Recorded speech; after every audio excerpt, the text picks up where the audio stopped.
Hello and welcome to the Cardiac Cats YouTube channel. I'm your host, Jacob Shorba, and in what's kind of a continuation of our video last week, talking about the possibility of taking a player like Ashton Genty. I want to talk a little bit about one of the biggest issues on this Jaguars team since, man, like the moment I was a fan. It's been here forever. So we're going to be talking about the run. We're going to be talking about how the Jaguars got here, where they were, going back to 2017, how it's just kind of gone downhill and how much has been missing. Because, look, for me, like when it comes to team building, the things I want to put an emphasis on, one of the things that I probably care about more than most is going to be the run game. It's going to be the offensive line, the way you're playing, the way you're dominating physically, and trying to wear down opponents in that regard, which unfortunately for me, and a lot of us, has not been an emphasis at all. Hasn't been a point of focus or anything for this team. So we're going to get into this. I put this out earlier today. Just looking at the comparison of how many yards the Jaguars have been getting on the ground each game, going back to 2017, and then taking run blocking grades for all these offensive linemen. And ultimately, the idea is to compare the ultimate output versus the situation that running backs are being put in. Because you look back at the players Jacksonville has had in the running back room since 2017, you can make an argument that the Jaguars have been one of the biggest investors in running back of really any team in the NFL. In 2017, they drafted Leonard Fournette with what I believe was the 4th overall pick. It was an extremely high pick. And they took him over Patrick Mahomes in that draft, which, no one knew what Patrick Mahomes was going to be at the time. So is what it is. But you have a first-round pick going in there. You have Travis Etienne later down the road, pick 25th in the draft. Ultimately, just the investment in those two players was bigger than what you had invested, or that's not the right word, what you had got back in return for Jalen Ramsey, sending him to the Rams. You got more valuable draft capital from just what you had invested in running back. And then you even got like Tank Bigsby in the 3rd round. You've got, I think Snoop Connor was a 5th round pick. You've had players that the Jaguars have invested in. James Robinson. He was a UDFA, but ultimately, like, really good back here. So you've had players in the backfield, and it's not that it's been perfect all the time, right? For example, like one of the outliers here when we're talking about run blocking ultimately letting down this backfield is 2018. Fournette had a huge drop-off that year, struggled immensely. They were 19th in rushing yards, but you look at the run blocking grades, they only went down like 4 spots. They were still a good run blocking team. So that's an outlier. But when you're comparing most of these years, the production you're getting is outweighing what is ultimately being done by the offensive line. They're over exceeding the expectations. So it's a situation where, like I said when we were talking about Ashton Genty a little bit, which we're going to talk about a lot of different players. Don't think I'm just putting all the cards in on that. He is not the top option for the Jaguars in this class. But one of the points I made was that you can't invest in a top-tier running back this early in the 1st round and not be willing to put the supporting cast around them for that player to succeed. And Jacksonville has consistently made those big investments into the running back position, but decided not to do the extra work that goes along with it. You look at the players they brought in, right? These are players like, okay, take Walker Little, for example. He's probably one of the best examples of an actual, like, solid run blocker. He's generally been slightly above average this year. He's actually having a pretty good year as a run blocker. We can see that here if we're looking at 2024 blocking grades. He is currently at 71.2, which is pretty good. Then you go to a player like Luke Fortner. He's not on this list, or well, he probably is down, way down here, but he's played 12 snaps this year. He played for us, obviously, a couple years before, and consistently has been a major problem in the run game. You get a third-round pick invested in that for what he does as a pass protector, but no care given for what he does as a run blocker. Brandon Scherff is someone that, he'll generally grade out a little bit above average as a run blocker, although this year he's not. He's obviously an older player who's starting to decline a little bit, but he's generally been known more for pass protection. Anton Harrison, he's graded out well as a run blocker for the last 3 games, but he is not a player who has been a good run blocker in the NFL so far. You see a 55.1 for his grade this year, and I believe it was worse last year. The one good, legit good run blocker that you have on this team on the offensive line is Ezra Cleveland, who for some reason doesn't grade out like super high in that regard this year.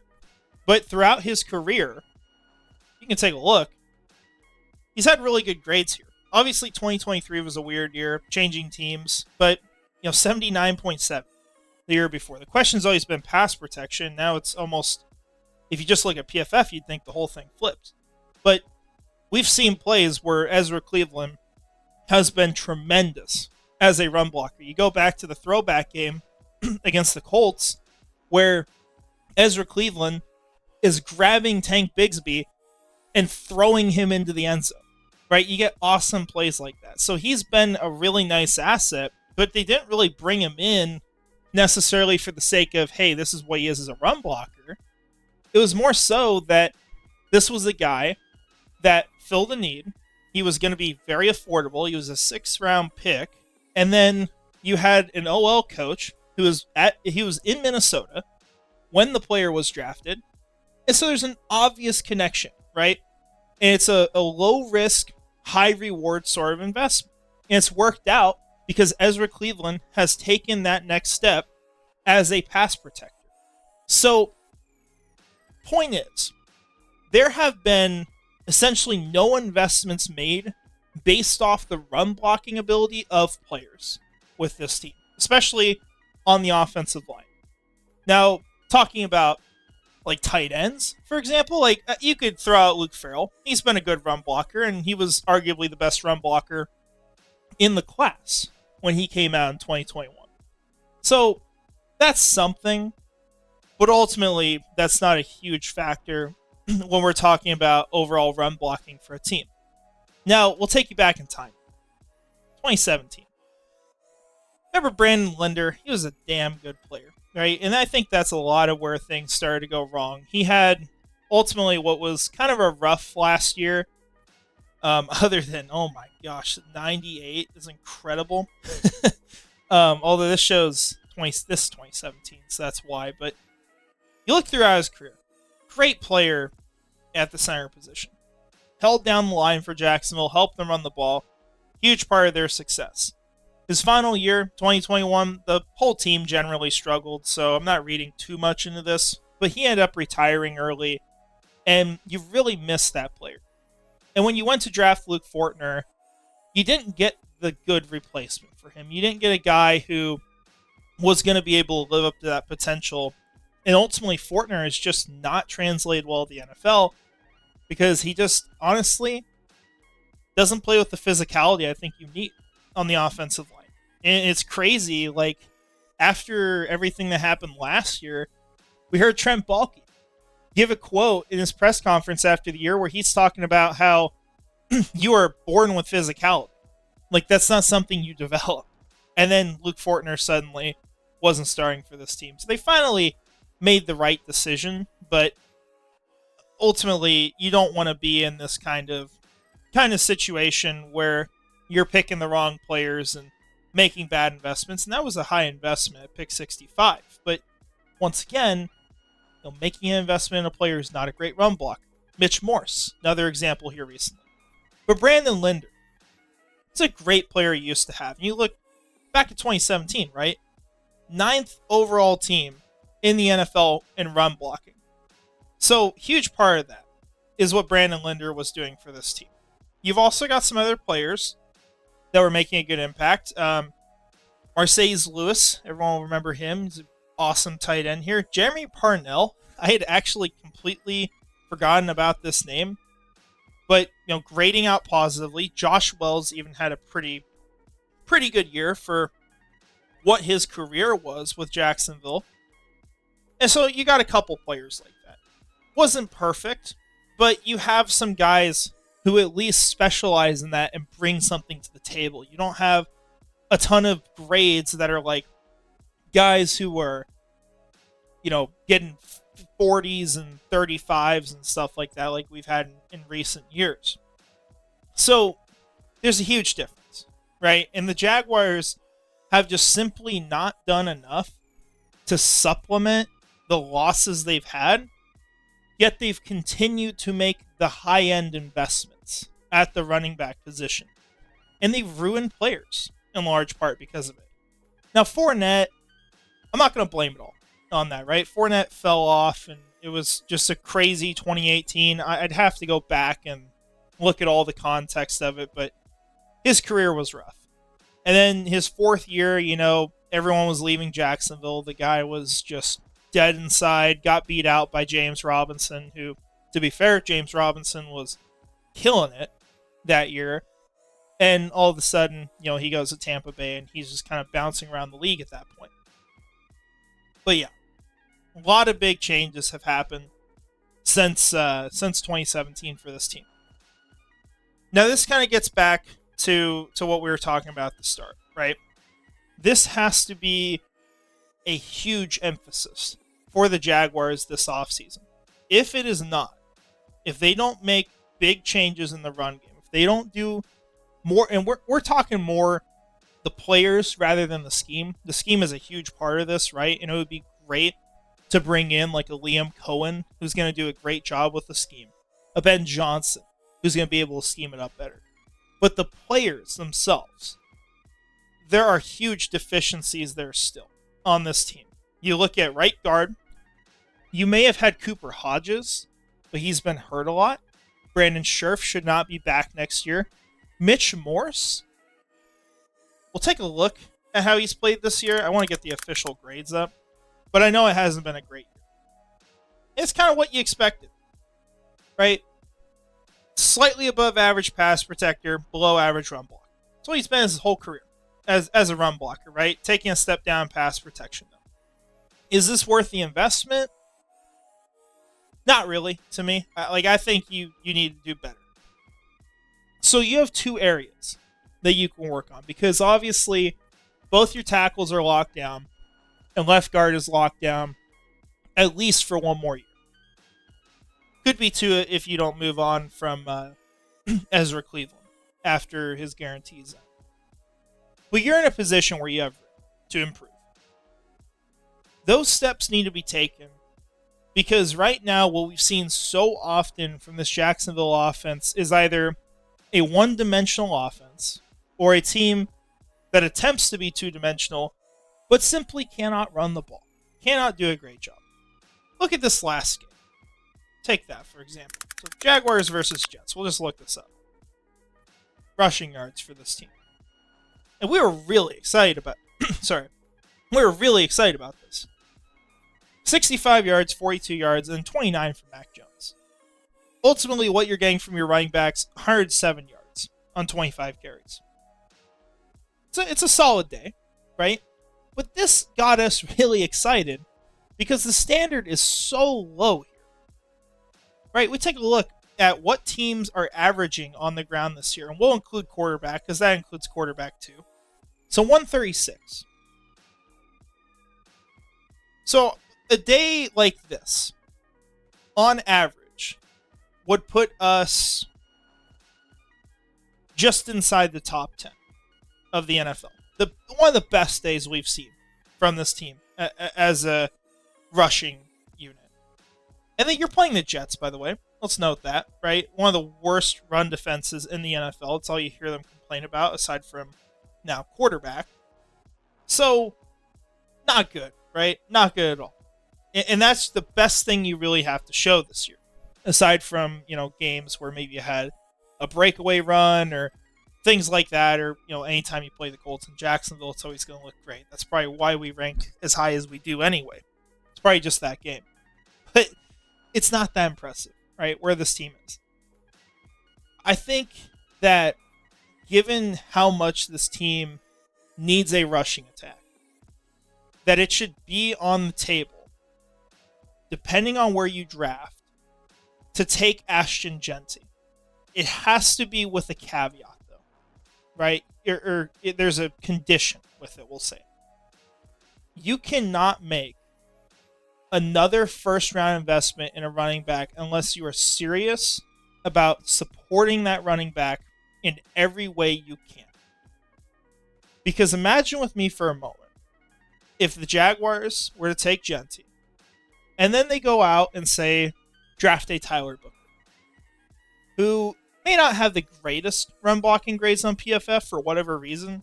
If you go watch the film, this guy is a mauler, right? He's paving open lanes. He's a huge player who moves really well, is going to be the best guard in this class, in my opinion at least. Might have some tackles that move to guard, but Tyler Booker, he already does it at an incredible level. So, you have that type of player. You bring in someone like that. Say you find a center in free agency that's actually good, or you trade for one, right? I don't know of anyone right now that I'm like super in love with at center in the draft, especially after Parker Brailsford returned. But say you're able to solve those problems. All of a sudden, you go from what's 26th this year to maybe, with Walker Little playing all season, with your players generally getting better, now you're maybe middle of the pack. Maybe you're working your way back up. And you've got one of the best running backs in the league behind that offensive line. All of a sudden now, you have a two-dimensional offense. You can do different things, right? And you also have him for the passing attack. So a lot of things open up, right? And now you got to worry about Brian Thomas Jr. on deep routes, because if you're going to defend that, okay, well, Ashton Genty's going to have a great run. And if Ashton Genty, isn't running the ball and you bring down players in the box, Brian Thomas Jr. is going to be open down the field. So now you're threatening other teams more because everything's starting to work together, because you're building a complete offense. And that's just what they haven't done to this point. Now, once again, is he my top option in the draft? No. There are other players that I would rather invest in if we are in position. But say the Jaguars stay as competitive as they are now, with really bad teams, given. Say they beat the Raiders, and then maybe they beat the Titans the next week, who are trying to get a quarterback. Maybe they're just kind of throwing in the towel, and Jacksonville's sitting here picking number 9. Now, if you're talking about, okay, do I take Ashton, or do I take a Nick Scourton, or say a Luther Burden, maybe it's a different conversation. But of course, as I said, if you're going to make that kind of investment, you have to be serious about it, and you have to be serious in supporting it. And I'll also touch on this as well, because I realize I haven't talked about this much, and it's got to be talked about. The current players in the backfield, right? Tank Bigsby, he had a great start to the year. He has not done a ton since then. I think he is a solid running back. I think he's part of a committee. He is not a player that is at the level to where you cannot consider a pick like this. And that's not an insult. There's honestly not that many players that would keep you from considering this kind of pick. As far as Travis Etienne, he's been turned into a receiving back at this point. He has not been that effective this year. He's not been able to get that many yards. I just don't think he's fit very well with what they're trying to do. And at this point, I'm not sure he's around next year. I think he's a player you might end up trading. Might end up saving that $6 million, putting it somewhere else. That's possible. So that could be the way things go there. If that's the case, all of a sudden, you go from a backfield with Travis Etienne and Tank Bigsby to now this is a bit of a need. And I really just, at the end of the day, I'm probably lower than most people are on this backfield. I don't think it's a great backfield. I think that it could be improved. I'm not sold on the way they've played. And I don't blame it all on them, right? I think, unfortunately, a lot of this is the consequences of not giving them what they need to succeed. Did the same thing with Tank Bigsby his first year. Nearly killed the guy's career right off the bat. Like, that's just what we've done. And so, these are kind of the consequences. But yeah. I think that's where we're going to end this, though. I appreciate y'all watching this one. I want to hear your thoughts on what you think about the run game. What would be your top priority for adding players this offseason, right? Not talking as much about coaching. But if we're considering that coaching is going to improve this team, considering that you get a better coach in, where are the areas of this team that we need to add players? So this is my argument. I think it's the run game. I think that's the biggest area to me. Cornerback, you could also argue, of course. I think that's fair as well. But that's what I got for you guys. Appreciate y'all watching. Want to shout out our channel members really quick. Premier Nasir 904, Mr. Dolphin, Scrubber Ducky 500, and Brian Foster. If you guys want to join as a channel member, all the information's here. Hit me up on DM as well if you want. But that's all I've got. Thanks for being here. Hope you have a great rest of your day. And finally, go Jags.